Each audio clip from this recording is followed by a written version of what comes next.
जदि आपणक पिला दृष्टिहीन आउ आपण माने हॉस्टेल ले पाठ पढ़िबा पई छाडुचंती तबे सावधान, कारण हुए तो आपणक पिला सहित भी एक भयानक घटना घटी पारे। हाँ, यह संपूर्ण सत, एथरे टिके भी काल्पनिक नहीं किछि। आपणक पिला जदि दृष्टिबाधित ताकू जदि आपण कोनोसी ब्लाइंड स्कूल ले पाठ पढ़िबा को छाडुचंती तबे सावधान हो जांतु, कारण आपणक पिला सहित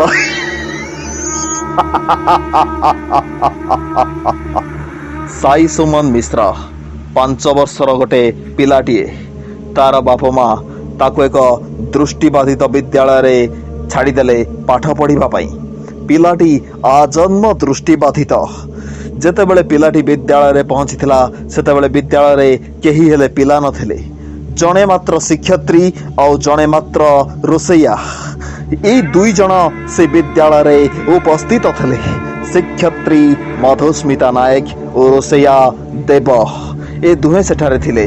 से दुही को जेतेबेले ए पिलार अभिभावक कहिले, मैडम आपण आउ ये रोसैया भाई ना यही 2 जन को नहीं कौन स्कूल।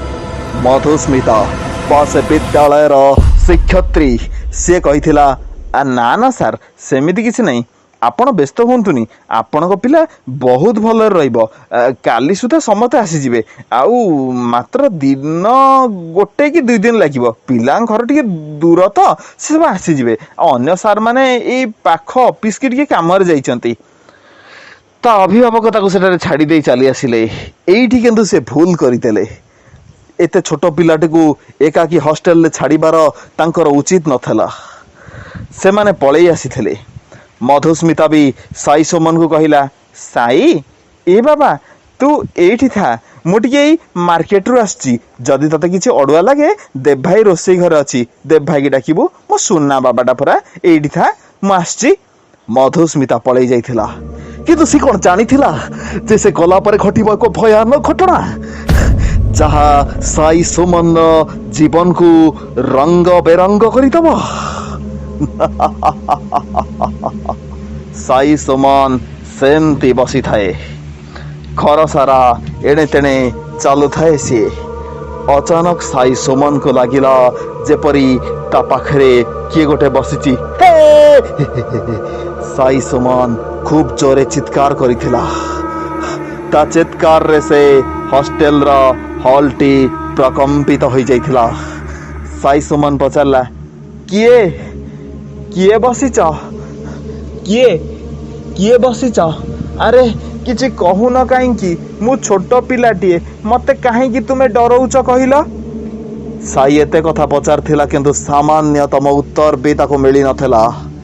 किछि समय परे किए जने जेपरी कहिला, डरनी पुआ, मु तमरी परी गोटे छोट पिलाटीए, मो ना आयुष अंकिता, मु तुम सांग हेबी। शुण, तम स्कूल रे काहाकू कहबनी, नले से माने आम घरे जाई कहिदेबे, तापरे आम घर लोक मते आउ छाड़ीबेनी, आमे दुहे केमती सांग हबा कहिल। साई सुमन, मु तो देखि पारुनी, तमे टिके हाथ बढ़ेइल, मु तमको टिके छुई देबी। ना ना, मते तमे छुईबा ठीक हबनी। ए कथा सुनी सारिबा परे साई शंकर देह मुंड सितई उठिथिला। साई शंकर पूरा पूरी पागल हो जाइथिला। छुई हबनी, तमे तारे मो सांग हबो केमिति, मु तम सहित हैंडशेक करिबि केमिति। ओहो, कहिल ना यार, मो सहित हैंडशेक करबा किछि आवश्यक नहीं। तमे कथा को मु कथा कहिबी, आमे खाली आम दुहे दुहे को कथा सुनी परिबा। साई शंकर, सुना, मु बिस्कुट आनिची, नब। ना ना, मु बिस्कुट नहीं परिबिनी, मु पूरा खाई परिबिनी। कौन शुणुची सब साई शंकर, ता मुंड किछि काम कर नथला।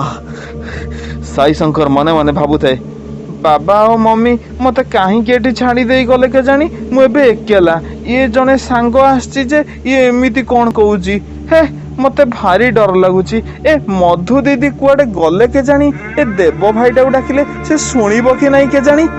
साई शंकर रो मनरे अनेक प्रश्न थिला, किंतु उत्तर दब किए सेठी तो केही भी नथिले। आए संकिता सेमती कही चली थाए, शुण मु सबुदिन संध्या बेले तुमको आसी देखा करी, तमे मो सांग हब ना, मो सांग हब ना, तमर मोर बसिकी गीत बोलिबा, पाठ पढ़िबा, केते कौन खेलिबा। साई शुण मते तमे खेलना दब, मो सहित सांग हब। आई संकिता हाँ देख तम पाकू मु गोटे कंढेईटे पकाउची, कंढेईटे पकई देइथला। आई संकिता चमकी पड़ीथिला साई, काई कंढेई काई आ साई की लागिला जेपरी ता कांध उपरे किए गोटे बसी पड़ला परी। साई आ किए किए मो कांधरे बसी जाओ, मते छाड़ी दियो, मते छाड़ी दियो। एई समय से घर भीतर को पसी आसीतला मधुस्मिता। मधुस्मिता साई की कोली नहीं कहिथिला, कौन हैला बाबा? साई कौन हैला? ए बाबा काई केमती चिल्लाउथिलु, कौन हैला बाबा? साईर मुह सेते बेलकू पूरा पूरी नाल हो जाइथिला। ता मुहरु जना पड़ुथिला जेंति से खूब जोरे डरी जाइची। साईर देहरु गम गम हेई झाड़ बोई जाउथिला, ता देह मुंड पूरा पूरी सितेई उठुथिला। साई धईस हो जाउथिले। मधुस्मिता ताको ता रूम भीतर को नहीं जाइथिला आ कहिथिला, कौन हैला बाबा? साई ए बाबा देव देव हाँ दीदी कहतु तमें कौट थिल? ए साई एमती थरुची कहीं? दीदी मु रोसई घरे थिली, टिके जने पाखर देखाला से नकुल तो ता पाखु पलि जाइथिली। हे कि भलिया दायित्वहीन तमें गोटे गोटे छोट छुआटी को छाड़ी दे तमें नकुल सहित कथा भाई चली गल। जाओ तमें। तापर आ किसी जना पड़ नथला। साई शांतशिष्ट पिला परी सेठारे बसी रही थिला। मधुस्मिता से दिन राति रे ताकू खुआई देइथिला। साई किंतु कहिथिला, दीदी दीदी ए पाखेरे कोठी गोटे पिलाटिए रहउची, ता ना कौन तो आई संकिता। आए संकिता ना सुनिबा परे मधुस्मितार छाती जेपरी धड़ धड़ हो जाइथिला। मधुस्मिता टिके उच्च स्वर रे कहिथिला, हे ए आई संकिता एठी केही नाही म, तू अजथारे गोटे खाली कहूचु। ना ना ना ना दीदी तमे नथिला बेले से पूरा से रूम रे बाहरतला। मधुस्मिता ये कौन शुणुची? मधुस्मिता आश्चर्य हो जाउथला। पुणी से बुझेई दे कहला, बाबा साई एठी केही सेमती नाहांती, आमे सोई पड़िबा। साई मने मने भाबुथिला, मु दीदी की काहीटा ना कहिदेली के जानी, काली से मो सांग हवा पई आ आसीबनी बोधे। साई की निद आसी जाइथला। स्वप्न रे से देखुथिला जेपरी गोटे छोट छुआटी किपरी कहूची, पानी टिके दियो मु मरी जीवी, मरी गली पानी टिके दियो रे मु मरी गली। साई चित्कार करी उठी जाइथला। ता चित्कार रे मधुस्मितार निद भांगी जाइथला। मधुस्मिता उठी जहाँ देखिला ता आश्चर्यर सीमा रहिला नहीं। साई पूरा पूरी थरुथला। मधु जते बेले ताकू धरिला से ताकू खूब जोर रे छाटी देला आ ताकू कहला, मते मो बापा पाखु नहीं चल, मते मो बापा पाखु नहीं चल, तमरी मान पई मु एठी मरी गली, मते टोपाए पानी देलनी, तू मते मारिथिलु, तू मते से दिन भूल मेडिसिन देइथिलु। मधुस्मिता घंटा को चाहिला। राति 1:30 हब। मधुस्मिता एणे तेने दौड़ाक लगिला, किंतु जुआड़े दौड़िले कौन हब? साई ता आगे आसी ठिया हो जाउथला। शेषरे साई ता बेक को माड़ी बसिला। मधु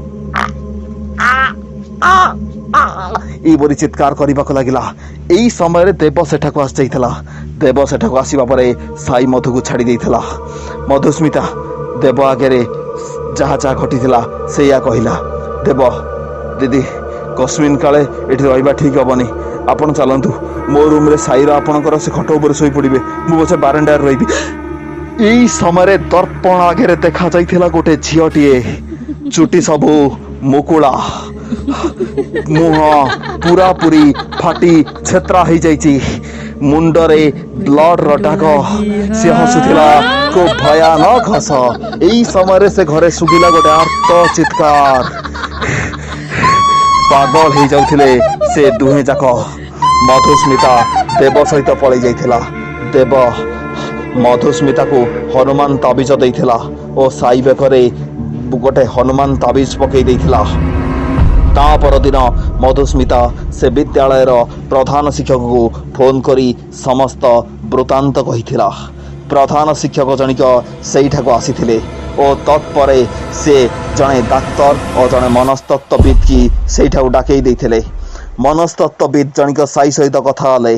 साईठू समस्त वृत्तांत शुणी सारिबा परे से सीधा सड़क मधुस्मिता को प्रश्न करथिले, मैडम मो मनस्तत्वविद मो आगे किसी लुचातुनि, सत कथा कहतु आयुष अंकिता किए?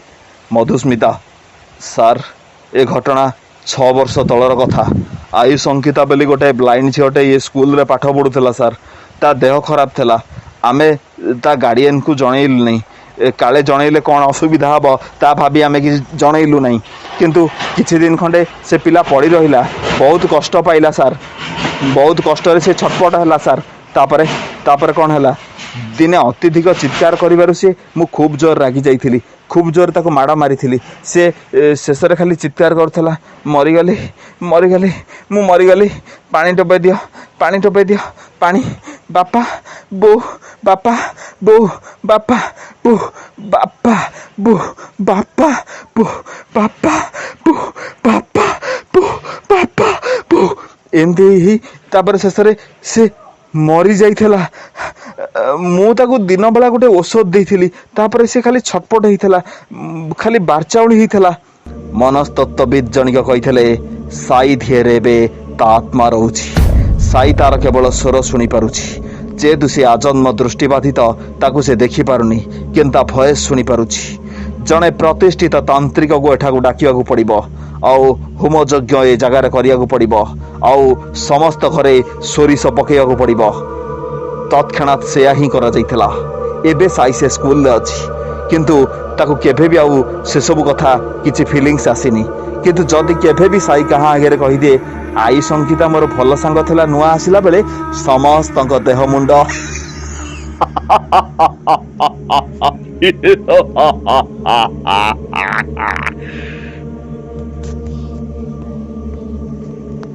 Notification chain. Error code. Page 05 Recorder. Settings. Stop. Pause. Stop. Button.